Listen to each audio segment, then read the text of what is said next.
Bu, paspasigod, bu. Pag una, Ros, kung kadali ka, no? Sabi ako. Ay, dali lang.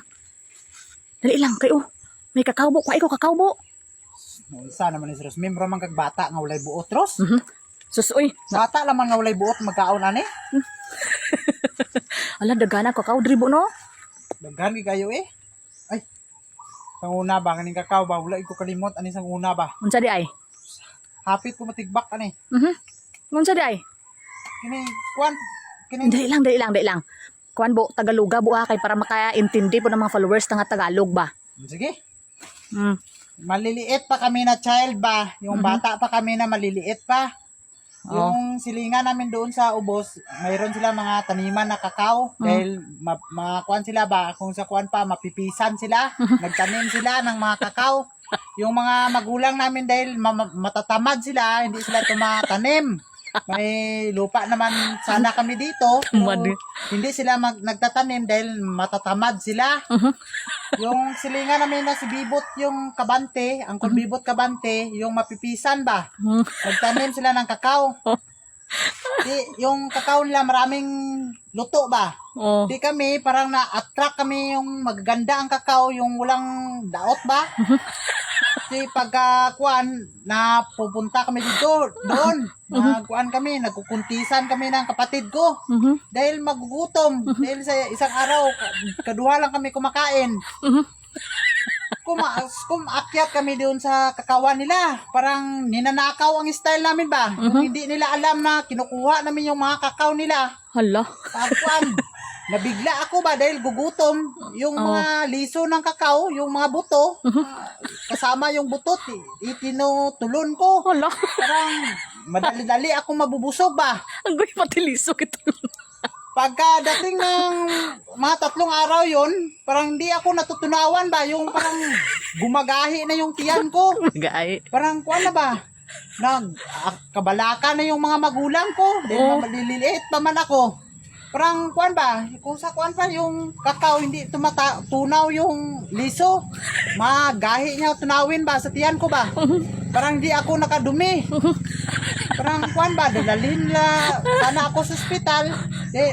Biglang umabot yung kuan. Ay, dali lang. Sa kuan ba gitubol ka? Hindi yun. Hindi ako natutunawan. Hala.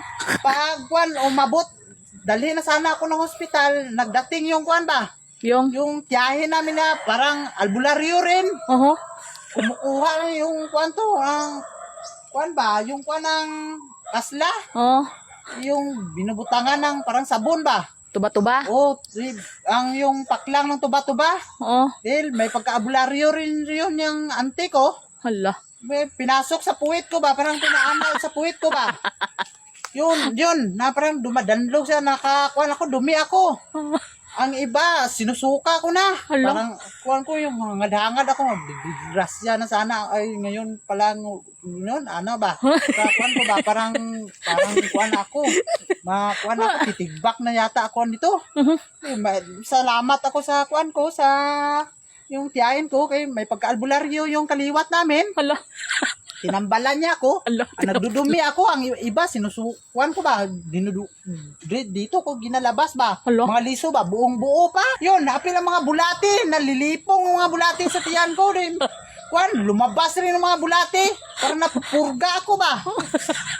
Yung kakao pala. Diyan, pagamay mo dahil mo bitokon. yung wala, hindi. Parang hindi yata ng mga magulang ko. Pinapurga ako. Yung kakao, nagpapasalamat rin ako na dati malalaki ang tiyan ko do. Parang butitor ako ba?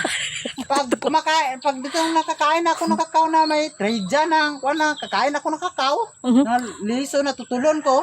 Parang lumiliit ang tiyan ko ba? Hala, pasalamat gali ka sa kakao. Nagpasalamat ko nito. Hala. Lahat ng bulati. Lumabas. Nahihilo ba? Sa kuan ba? Sa buto ng kakao ba? Hala. Amo na anong gali madumduman mo gali? Madumduman ko ito yung kuan ko nakaraan ko parang hindi naman yung kuan pro kuan naman sa totoo sa nangyari sa buhay ko ba? Kuan naman yung hindi tayo magkuan. Sige na. Kung ikaw magkakain ka nito, huwag mong kakainin ng liso. Dahil para may bibitok ng tiyan mo, mapupurga ka. Kaya huwag mong titunlin ng liso niyan. Sina?